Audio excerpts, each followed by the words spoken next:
Let's discuss the latest updates and rumours surrounding transfer targets this summer. Lots to get through, my friends. I hope you guys enjoy. But before we get into anything, my friends, today is the day. The new 25-26 home kit has officially launched. And if you guys want to secure yours in time right now before this sells up fast, before you have to wait another few weeks to get the relaunch, get it right now.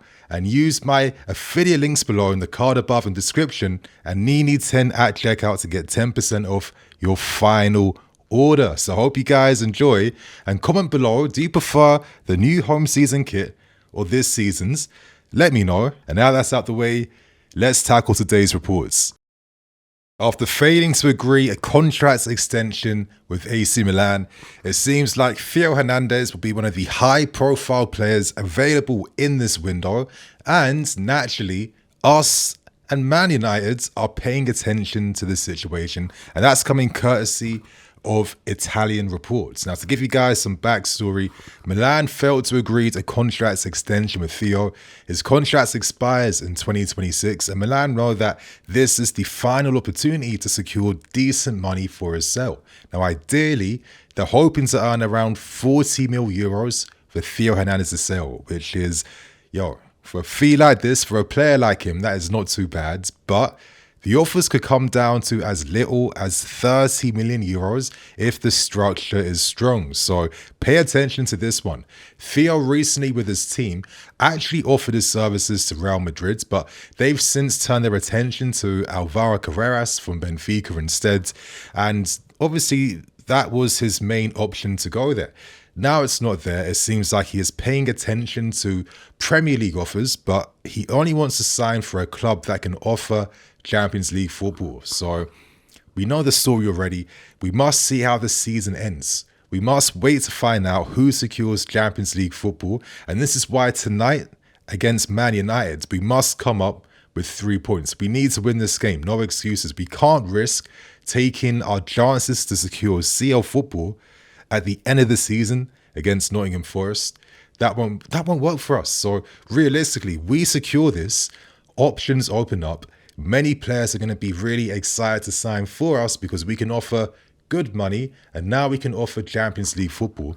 And does this make sense to go for a more experienced option like a Theo, who can also invert and overlap, but offers maybe a different threat compared to a Cucurella, a more offensive direct threat with his runs in behind, his goal threat in behind, the assist play, the support play. That could be an interesting option and outlet where, I don't know, if there were certain games where Maresca felt like, I want to pack the midfields, use your Santoses, your Enzos, etc., etc. I now have that pacey outlet out wide by having a Theo Hernandez who has the license to get forward and support the attack. I'm spitballing here. As I've been saying for a long time, when it comes to signing players for positions we need, they must complement the system, but I want them to offer something different to the team with their introduction. I don't want them to be the exact same style of player, batting it out for one spot. No, offer us something different that gives the manager more flexibility and more tools to play with. So let's watch this space, because his future will be determined pretty soon once the season ends. Big story with this one. And now we turn our attentions back to us now, because it seems like one of the low-key big targets of the summer window is none other than Christo Nkunku, because we had a big report come out from Foot Masato yesterday confirming that Liverpool are actually strongly looking at Nkunku. Now, some of you guys might be thinking, Nini, Nkunku's a bit wash. The season's been a bit of a mid-off. Yeah, he's bagged 14 goals and got 5 assists, but he's got these goals playing in the Conference League against teams that will probably be in the Championship at best in terms of the level we've played against consistently. I hear you guys, but just because Nkunku has not found his tactical fit here, and, we can have a conversation with Maresca's decision-making here. I do find it interesting that even though we have both him and Cole Palmer, times where Palmer could have been rested maybe, Nkunku couldn't have just played that Palmer role in the team, because that's how he's made his name in the game. It is really interesting how Maresca hasn't really found much use for Nkunku, and I think one of the main things that works against Christo is probably his pressing abilities, his pressing duties. Obviously, he's not supposed to be the strongest presser out there, right? But I think Maresca just really emphasizes the need for defensive solidity and balance and team shape, that the moment someone messes it up from the top, that can have terrible effects to the rest of the team at the bottom, yeah? I think that's why both Nkunku and Joao Felix didn't find much opportunities consistently under Maresca, even though, technical-wise, ball-playing-wise, ability-wise, they probably should have got maybe a few more minutes, right? But it is what it is. And if anything, with all the interest we're now seeing from a Liverpool who we've learned from Foot Masato have open dialogue with Nkunku. They have opened those discussions. He has strong clubs after him. Bayern Munich are paying attention, especially if Leroy Sané leaves them next month. Arsenal have shown long-term interest, but to be fair, Liverpool have had real long-term interest in Nkunku over many years, back when he was cooking at Leipzig. And with Arne Slot now having more license to build the squad in his image, I could see Nkunku easily playing with Liverpool's wide men, with Liverpool's wide forwards is how I kind of see them, to be honest with you. I just think that Nkunku, the transitional threat, his finishing abilities that we haven't seen enough of, how he plays people in, how he combines. It's a shame that he's not been able to work here, but I think this is the cruel nature of the game sometimes. Obviously, his injury came at the worst time. Cole Palmer took the opportunity with both hands. A new manager comes in. Maybe if Pochettino was still here, he would have been playing Palmer and Nkunku together, right? Because Poch was a massive fan of Nkunku last season. But yeah, more injuries kind of slowed down his progress.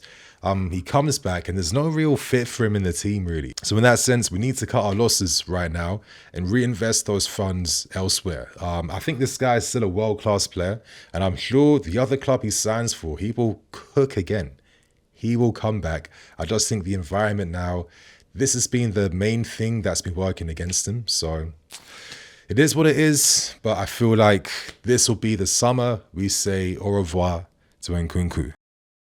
Now let's discuss an interesting report coming out from Italy involving a defender in Serie A that's been slowly gaining big acclaim, big attention, a lot of praise, and arguably is Lazio's best player alongside Nuno Tavares, and his name is Mario Gila. Mario Gila came from the established Real Madrid's academy. They make great football players at that football club, and Madrid's obviously believe in his ability, because when they sold him to Lazio back in 2022, they did engineer a 50% sell-on clause, which is absolutely crazy. Since breaking into the Lazio first team, he has not looked back. He's one of the best centre-backs in Serie A, and naturally, his stocks are all the way up here. Inter Milan are currently the strong favourites to sign him, and he would absolutely cook in their back three. Man City have shown a lot of interest. Spurs are looking towards him as the replacement for Christian Romero. Many other clubs are casting their eyes on him because his mooted value this summer is between 40 to 45 million euros, which is like under 40 million pounds, around the 35 million pound range for a player who's 24 years old. Yeah, he's like 6'2", very adaptable across many defensive areas, playing out wide, playing as a box guy, being proactive. I think what I like about this guy too, obviously, he is like in that Wesley Fofana molds, great progressive passer, great progressive carrier. He can defend laterally. He can defend in the wide areas. He can follow wingers out wide. He won't get spun. I like his body orientation, how he kind of like lowers his low center of gravity, how he plants a strong foot up against the strong foot of the opposition winger, just to try and like funnel the wingers into areas they don't want to go down. Like he thinks when he defends. And another thing I like is how aggressive he is. I feel like in Real Madrid's academy, they really just encourage super aggressive defenders all the time. And this is someone that coaches love. You can play that high line, you can play deeper, you can play with a low block. You can do many, many things with a guy who is technically very strong, great vocals, great leadership, and all-round very strong defender. So reports reveal that we are one of the clubs now expressing an interest in signing him, now that it seems like we may be set to lose out on Dean Howson, who has agreed terms with Real Madrid, and unless Madrid just fumble in the 11th hour in terms of being able to actually afford this deal, it seems like we're set to miss out on our dream target. But I want to end things by having this conversation. If Howson isn't about, should that necessarily mean that we overdo it in terms of signing a defender? Now, we can accept that maybe your DeSassis and a few other guys will be leaving. That's cool. Maybe one or two might be coming in. But do we have to overdo it? I'll understand if you're targeting a Mark Gueye for sure, say less. But do we have to necessarily sign another guy when we have players we can promote? Should Achimpong not be champion now? Should Achimpong not be given a fair chance to get more minutes? Yeah, more opportunities with our first team, because he also is someone that can play across the defensive zones, can invert, can play in midfield. The guy's ability to break the lines with his dribbling skills, yeah, it's top class. And this will separate him from his peers. The height, the pace, the tactical flexibility. This is a world-class defender in the making. And if the club aren't going to look towards what they have now and promote him, give him those minutes and opportunities, I don't know. I think Gila looks like a great player, but we don't need any and every great player now. I think we have enough. I think personally, I would like to see Jalaba here. I would like to see Achimpong get more minutes. Let's see how Cole develops, Fofana, etc., etc. We have Sarr that we just signed from Strasbourg. He looks like an unreal player in the making. I don't think we have to be too greedy in defense unless it's a like-for-like guy bringing in more experience, or in case other guys want to leave. And if that was a Mark Gueye, he can also play across different positions, has Prem experience and has leadership. Just signing one guy like this and using what we have, I'm fine with that. I mean, we keep forgetting about Ansel Mino, a guy we spent 20 mil on. I mean, sorry, I think we have enough options here that we don't have to now scour the market to sign more defensive options. But that's only my thoughts and opinions. Let us know yours below. And for the final story, we have a report that comes from Team Talk, and they're revealing that we are monitoring, and I'm really stressing the word monitoring. That is carrying what I'm saying right now, but they're reporting that we're monitoring Adam Wharton. Now, a few seasons ago, back in January, we did try to make a move for him when he was at Blackburn. Paul Winstonley is a massive fan, and to be fair, I think there was a great judgment behind this decision, because I think Wharton is a fantastic player. I think this guy just oozes European class when he plays. Heads up, always in control, reads the game a step ahead. One of the best, I would say, one of the best young progressive passers in our league, yeah? That left foot just opens teams up, the weight behind it, the way he releases the ball, all the details behind his play, the precision. I've been saying for a while, but for me, he is like the white Camavinga. I just think that this is the type of guy that one day must be that first team guy in the national team. But going back to what I was saying about us monitoring him, why would we be monitoring someone when we have options stacked in midfield? And here's how I see this story.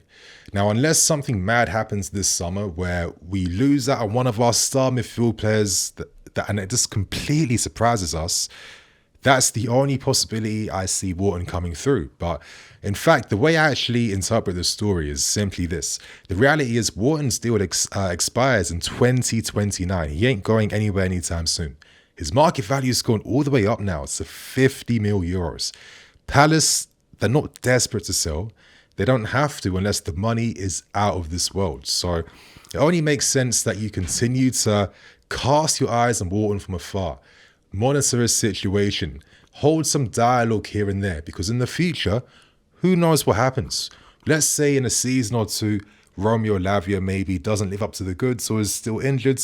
Who knows? What if Theo Hernandez says, listen, I've enjoyed my time in London, but I want to go to Spain now for my family. My kids are getting older. I feel like this is somewhere I want to settle. I'm bringing up hypotheticals because this is how the game works. Yeah, this is the reality of life.